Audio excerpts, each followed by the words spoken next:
ay hindi pagsilbi. Hindi ka pagkakasaya. Sana'y isinita mo na ang matubog niya. Hindi ka sabihin mo. Hindi ka tulong. Judas, magtigil ka. Ano siya yung ginugulo? Ang mga mahihirap ay laging yung nakakasama. Subalit ang anak ng tao ay sa pagkakataon na lamang na ito. Pabayaan mo siya. Mabuti ang ginawa niyang ito sa akin.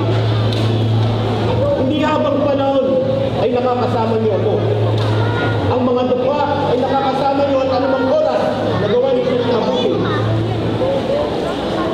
Pagkat ang ginawa ng babae ito na nag-aalay sa akin ng isang bagay na napakahalaga sa kanya. Siya itong tanda ng pagpapakumbaba at kalugod-lugod sa paningin ng Diyos Ama.